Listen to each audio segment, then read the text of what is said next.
Now, can we factor this any further? Product sum game of this, two numbers that multiply to 1 and add to 1. Yeah, can't do that any further. Okay. Now, with this one here, yeah, it doesn't really, what I was thinking about doesn't work this time. So here you have this polynomial up here. Its completely factored form is 2 binomial factors and 1 trinomial factor. That's one of the ways, because one of the cheats that we use and I use, hey, they want me to factor, I'm going to use factors here all the way through. That's not going to work here because there are only 2 binomial factors and 1 trinomial factor. So this is your fully factored form.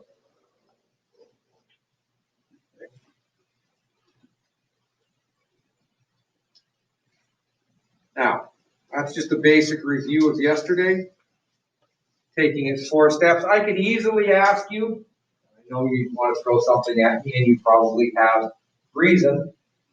I ask you to factor something that's a 5th degree function. That's in the curriculum. I've never seen on a diploma because it's just so much work.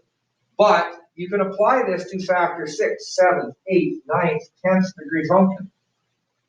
Or steps, but it's just the same process over and over again. Okay? Mostly we'll be dealing with 3rd and 4th degree functions.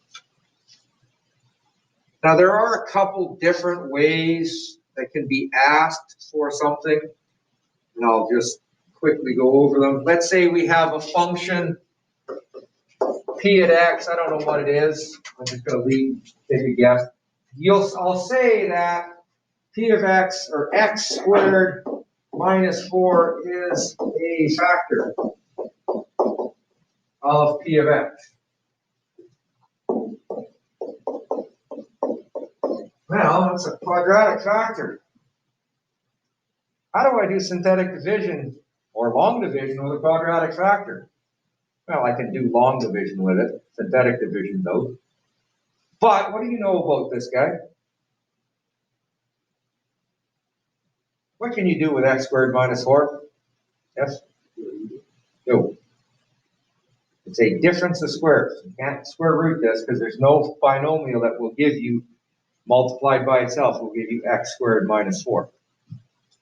But it is a difference of squares factoring. So we could factor like that.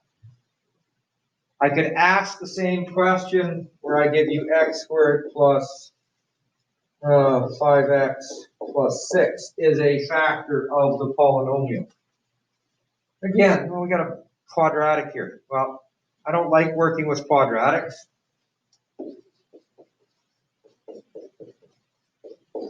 Okay, so now what they're actually telling me is x plus 2 and x plus 3 are factors of that polynomial. So if they give you a quadratic as a factor, break it down to its 2 linear factors. And we'll always give you that. Although again, as I can do quadratic or long division with these quadratics. I just prefer not to. I prefer to do synthetic division with the linears. Okay. So that's one of the type of things they do on the diploma. They'll give you a factor in a quadratic. They're actually giving you 2 linear factors. Now, what happens if you can't find any integers that are factors? Okay. So what happens here is basically that'll be the case on an exam, because we want you to do some factoring, where a does not equal to 1. So what we used over here, we were talking about the integer factors. And this guy's only going to have, or integer zeros, this guy's only going to have integer zeros because that's a 1. So it has integer zeros or it does not have any zeros at all, which doesn't happen very often. But if you've got a number other than 1 here, A, let's say 2, 3, 4, sometimes you can have fractional zeros. Not fractional factors, but fractional zeros. Fractions that will solve that. So the rational zero theorem, which is just a larger form of the integer theorem, or the rational zero theorem is the overarching one, and the integer fits in between because integers are rational numbers. So instead of just looking at this guy, I will look at that guy, okay? The factors of D, the fractions that could happen are the factors of D divided by the factors of A. Okay, so let's say, well, down here, P of x is equal to 2x cubed plus 5x squared. Please fix that, plus 17x minus 10. If I'm going to look at this, okay, here are my integer zeros. These are the ones that I would test, my integer zeros. Now, if they don't work, I'm going to have to go to fractions. Okay, so basically, the possible rational numbers that would go be zeros of this guy are 1 over 1, plus or minus, 1 over 2, plus or minus. Okay, so the factors of 10 divided by the factors of 2. 2 over 1 or 2 over 2, well, we've already dealt with him by 1 over 1, so I'm worried about him. 3 over 1 or 3 over 2. 5 over 1 or 5 over 2. 10 over 1 or 10 over 2. Again, 10 over 2 is being dealt with by the 5 over 1. So the possible integer, or the possible rational zeros are plus or minus 1, plus or minus 2, plus or minus 3. Where the heck does the 3 come from? Brain freeze. Get rid of the 3. That's probably confusing you. I don't know why there's a fact. 3 does not go into 10 evenly. I don't know where the heck that came from. Okay? So that's my fault. Plus or minus 5. Plus or minus 10. Okay, well, we would have done those anyways by just looking with our integer zero theorem. The other ones that might be are plus or minus 1/2, plus or minus 5/2. So now you've got these extra fractions that might be zeros of this function. Okay?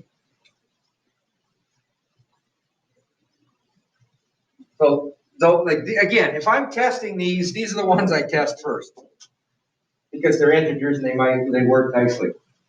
I know in this thing I've actually made it so you have to use rational zeros. I would then test 1/2 and 5/2 and the positive and the negative. Now, what is, so let's say we have a zero of 1/2. Let's say 1/2 plugged evenly into that. What's the factor that corresponds to 1/2?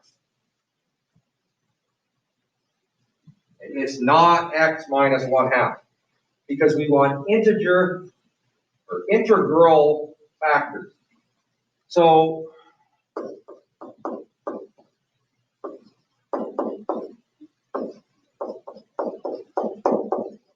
this is the factor that corresponds to 1/2. To a 0 of 1/2, you have a factor of 2x minus 1. Same thing if you had x is equal to 2/3, some other equation. 3x is equal to -2. 3x plus 2 is equal to 0. That's the factor that corresponds to the 0 of -2/3. So -2/3 is a 0 of this, not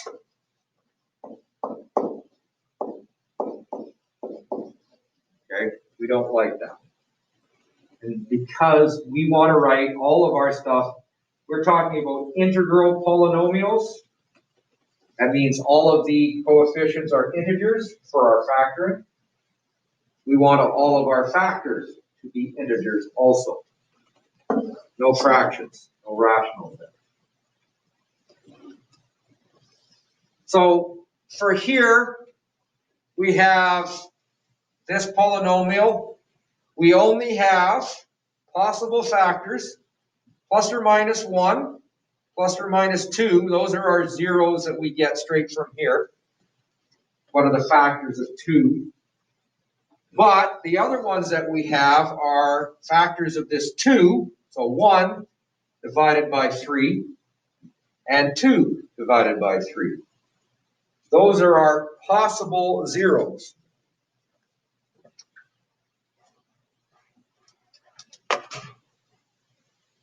Bring up my calculator here, which I should have done earlier, but I didn't.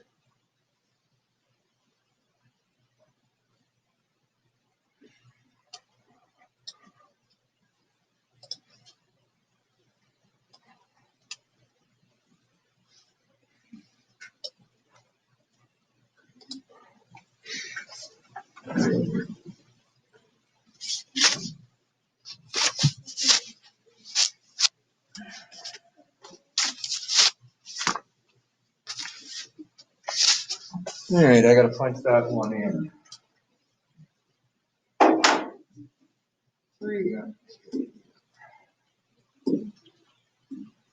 3x cubed over the remaining. Someone read that off for me, please.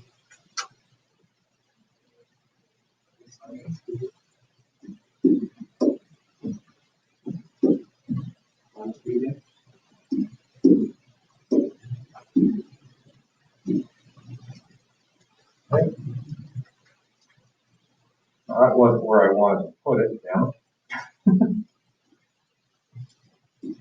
3x power 3.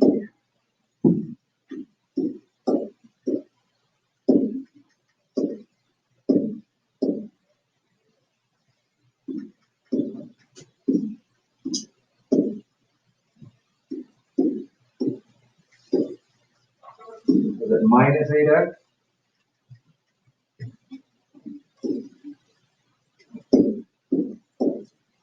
And was it plus 2 or minus 2?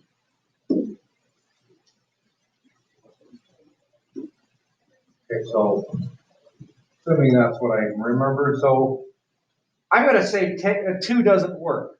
1 and 2 shouldn't work, because I'm fairly certain I made this one up, so 1 and 2 don't work. 0.5 store into x.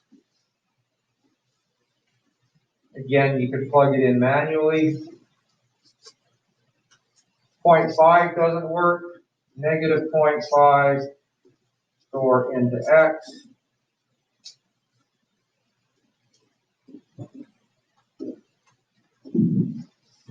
That doesn't work. Negative 3 divided by 2 store into x.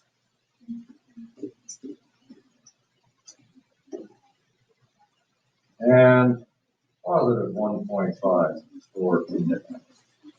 Now the only thing I can see is I forgot to punch in the thing wrong.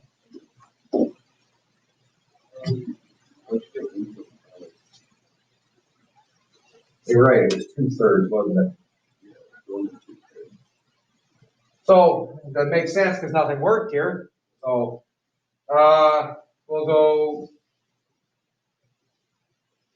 1 divided by 3 store into x.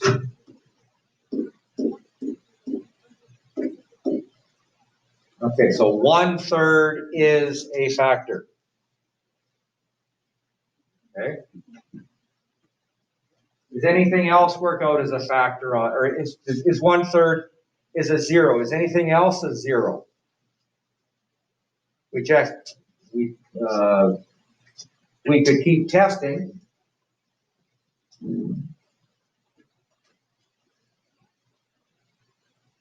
So we have p at 1/3 does equal to 0. Aurora, what's the factor that goes along with p at 1/3? 3x minus 1 is your factor that corresponds to that. Now, I want to factor this guy out. Can I use synthetic division? Yeah, kind of. But I haven't taught you that because I don't like it. I know my niece's teacher likes the synthetic division the other way. We need to do long division with this one.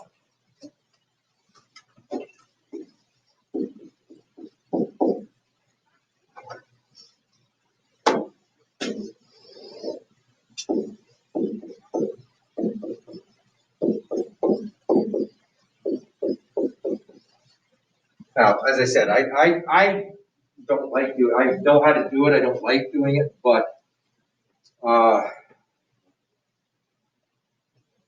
and I also could do box method. But again, process. What times 3x gets you to 3x cubed? Well, that's just x squared.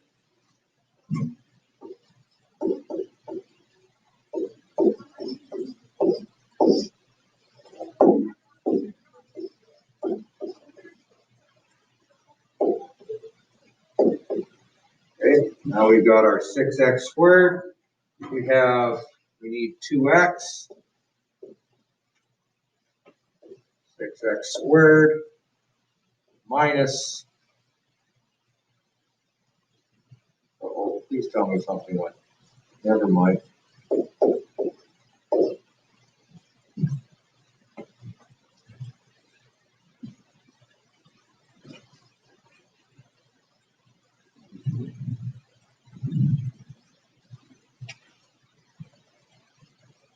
Can someone tell me where I made a mistake?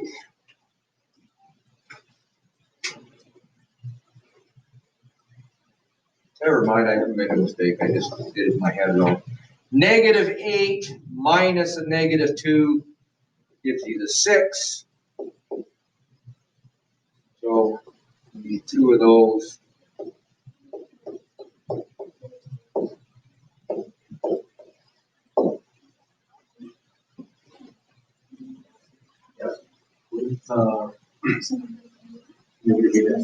Minus the -2x. Oh, you were right, which would change this to a -2. And that was right there.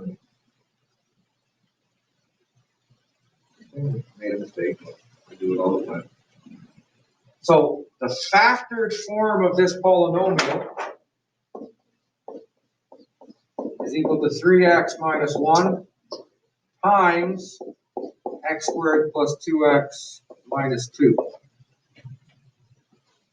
And again, I try to factor 2x squared minus or plus 2x minus 2, and that's not going to work because two numbers that multiply to -2 and add to 2 don't exist. This is the factored form of that. Now, just to add on a little bit here, if the question was,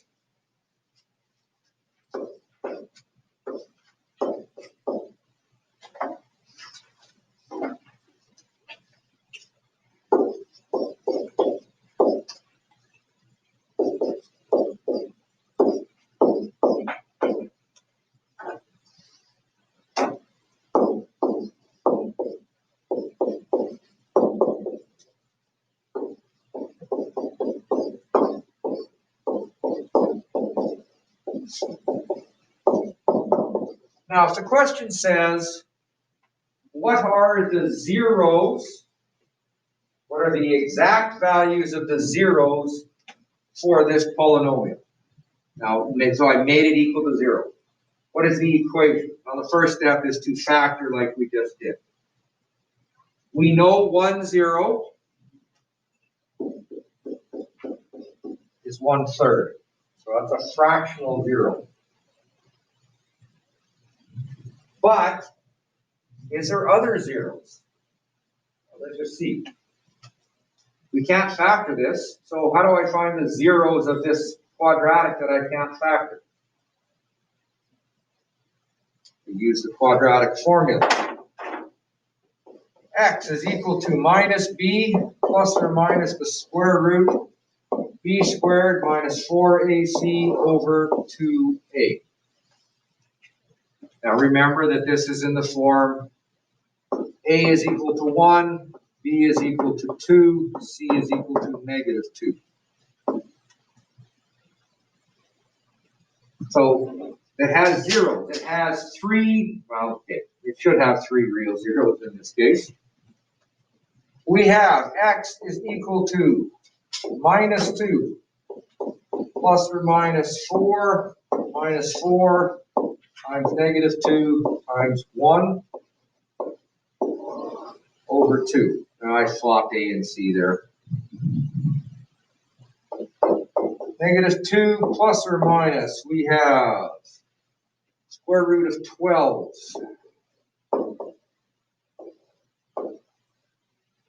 Okay. Now, can you reduce that any further? Bro?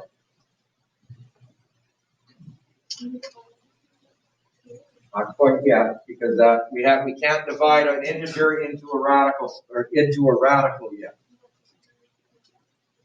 We have to write the square root of 12 because we want exact values. If I wanted to do approximate values, yes, you just plug it into a calculator. I can write 12 as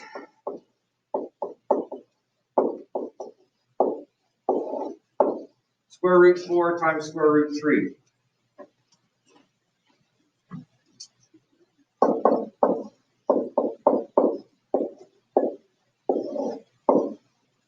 And the square root of 4 is 2. Now, can I divide now? Yeah, because I can take the 2 into both of these terms. So 1 plus or minus the square root of 3.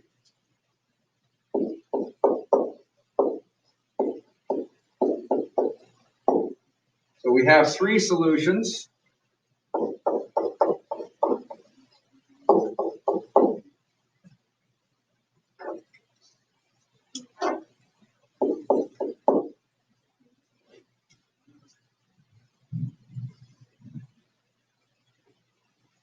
So this part here is a review of quadratics from last year.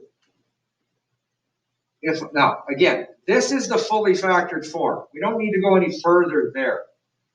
We would only need to go further if the question says, what are the zeros of this function? Now, on a written response question, okay, or sorry, a numerical response question, this might be might tell you that the zeros are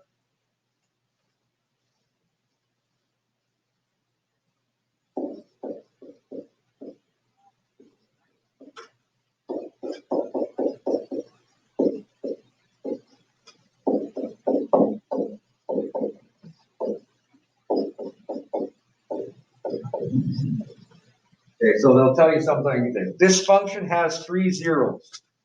They are x is equal to 1/3, x is equal to a plus the square root of b, and a is equal to, or a minus the square root of b. So the answer to this question would be, because it's a numerical response, would just be 1/3 because of this. Okay. So that's the type of question, and that's how it's going to show up on a diploma sometimes. They'll give you 1 0. They are asking you to do the synthetic division properly, or sorry, long division in this case, or some type of division. And then they're asking you to reach back to your grade 11 work to do the quadratic formula properly.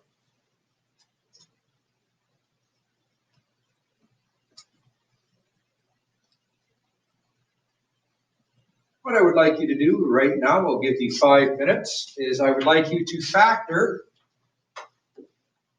P of x and r of x, and I'll come around and work with you, and I'll put them on the board. So here, this question, determine the exact zeros, is just what I just did, although I started a little bit later. So P of X and R of X is, and I'll be walking around.